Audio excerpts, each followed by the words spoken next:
वकिलों को आक्रमण कर लुटि नेले मुखा पिंधा दुर्बृत्त। गंजाम जिला बुगुड़ा ब्लॉक मोटरबाड़ी ग्रामर वकिल आशीष कुमार राउत को मुखा पिंधा 2 जन दुर्बृत्त मारणात्मक आक्रमण कर मोबाइल सुना चेन और टंका लुटि नहीं। दुर्बृत्त माने लुहा रड रे आक्रमण कर वकिलों का बाम हाथ और अंटा को भांगी देथिबा बेले तांको बुगुड़ा गोष्ठी स्वास्थ्य केन्द्र में प्राथमिक चिकित्सा पर ब्रह्मपुर को स्थानांतरित कर बुगुड़ा पुलिस घटनास्थल में पहुंची तदंत आरंभ करथिबा बेले दिवालोकरे जड़े आईनजीवी को आक्रमण घटना बुगुड़ा वकिल संघ सभापति यही घटना को निंदा करिसेंति। बनवासी महाराणा सभापति बुगुड़ा वकिल संघ हठात आम शुणिलु जे सी जगन्नाथ प्रसाद जाऊे गाँव गाँ निज गाँ मोटाबाड़ी बाटर किसी दुर्बृत्त 3 जन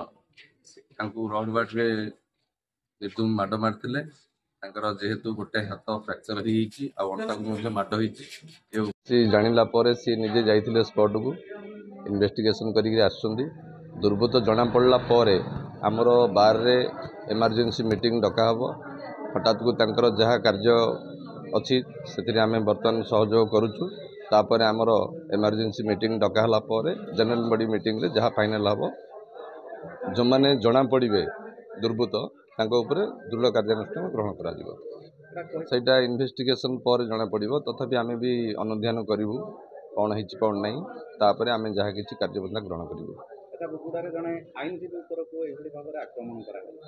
साधारण जनता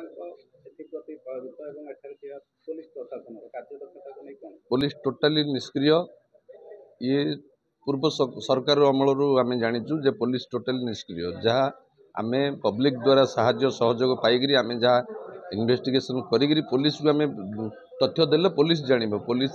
सेमती इन्वेस्टिगेशन कहीं करनी बर्तमान जो नहीं इन्वेस्टिगेशन दायित्व कौन कर कौन नहीं आम सहयोग करूँ टोटाली ए बर्दाश्त करा नहीं क्या जी हो ना कहीं। गंजाम रंजित जना रिपोर्ट खबर प्लस ओडिशा।